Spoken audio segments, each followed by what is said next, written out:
જય સ્વામિનારાયણ. હવે આપણે જે દર્શન કરી રહ્યા છીએ તે મુનિ બાવાનો આશ્રમ કહેતા કતારગામની અંદર આવેલ ભગવાન શ્રી સ્વામિનારાયણનું મંદિર છે. આપ જોઈ શકો છો, દર્શન કરી શકો છો કે જે જગ્યાએ અત્યારે અતિશય શિલ્પ કલાકૃતિવાળું મંદિરના આપણે દર્શન કરી રહ્યા છીએ. જે મંદિરના દરવાજાની ઉપર સહજાનંદ સ્વામી, બ્રહ્માનંદ સ્વામીની સાથે મુનિ બાવાના ચિત્ર પણ એની કલાકૃતિની અંદર તમે જોઈ શકો છો. જે મંદિરની અંદર સર્વના જીવનની અંદર વિઘ્નહર્તા એવા વિઘ્ન વિનાયક દેવ એના દર્શન કરી રહ્યા છીએ.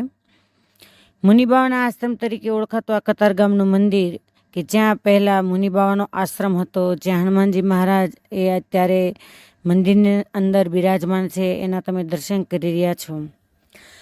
એક સમય એવો હતો 200 વર્ષ પહેલાં કે ભગવાન સ્વામિનારાયણ એના પરમ ભક્ત એવા ભાલચંદ્ર શેઠ, અર્ધેસરજી કોટવાલ આદિ ભક્તો જે સુરત નગરીની અંદર નિવાસ કરતા હતા.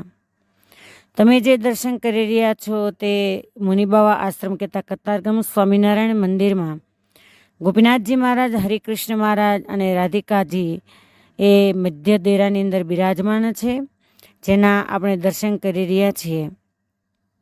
મુનિ બાવા છે એ સમયે સુરતના ભગવાન તરીકે સૌ કોઈ લોકો માનતા હતા. આટલી સામર્થ્ય એનામાં હતી. એ જ આશ્રમની અંદર બિરાજમાન એવા નયનરમ્ય મૂર્તિ ઘનશ્યામ મહારાજના આપણે દર્શન કરી રહ્યા છીએ. જ્યારે મુનિ બાવા સભા કરીને બેસતા ત્યારે એમ કહેવાય કે આખા સુરતના લોકો છે એની અકળા ઠઠ મેદની મુનિ બાવાની સામે કથા વાર્તાનું શ્રવણ કરવા માટે જામી જતી હતી. કેમ કે પ્રકાંડ પંડિત પણ એવા હતા અને સાથે સાથે મુનિ બાવાએ કેટલાય લોકોને વિદ્યાભ્યાસ કરાવતા હતા, સંન્યાસી સાધુઓને. અને એ વખતે મહારાજે બ્રહ્માનંદ સ્વામીને આજ્ઞા કરેલી કે તમે સુરત જાઓ અને વિદ્યાભ્યાસ કરો. ત્યારે બ્રહ્માનંદ સ્વામી એ સુરતની અંદર પધારેલા, પરંતુ મુનિ બાવા છે અને ભગવાન સ્વામિનારાયણમાં પ્રતીતિ નહોતી. એટલે કદાચ એને ખ્યાલ આવે કે આ સ્વામિનારાયણના સાધુ છે ને વિદ્યાભ્યાસ ન કરાવે તો તમે જે ચરણારવિંદના દર્શન કરી રહ્યા છો. ત્યારે સૌ પ્રથમ ભગવાન સ્વામિનારાયણ જ્યારે સુરત નગરીની અંદર તમામ ભક્તોના ભાવને પૂર્ણ કરવા માટે સૌ પ્રથમ 1881 કારતક વદ સાતમના દિવસે ભગવાન શ્રી સ્વામિનારાયણ સુરતની અંદર પધારેલા. અને આ કતારગામની ભાગોળ કહેતા સુરતની ભાગોળ ગણાતી. અને આ કતારગામથી જ ભગવાન સ્વામિનારાયણ ભવ્યાતિ ભવ્ય સ્વાગત થયેલું. ભગવાન સ્વામિનારાયણની નગરયાત્રા કાઢવામાં આવેલી અને ભગવાન સ્વામિનારાયણ એને મુનિ બાવાએ પોતાના આશ્રમમાં પધરાવ્યા હતા. એવું આ પવિત્ર સ્થાન છે કે જ્યાં બ્રહ્માનંદ સ્વામીએ વિદ્યાભ્યાસ કરાવ્યો હતો અને પછી મુનિ બાવા છે એમને નિશ્ચય કરાવ્યો હતો ગઢપુરમાં લાવીને, જે ચરિત્રથી આપ સૌ કોઈ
સુખ ના વેદીને રાત તમ વિના બાલાજી સુખ ના વેદીને રાત તમ વિના વાલાજી. હે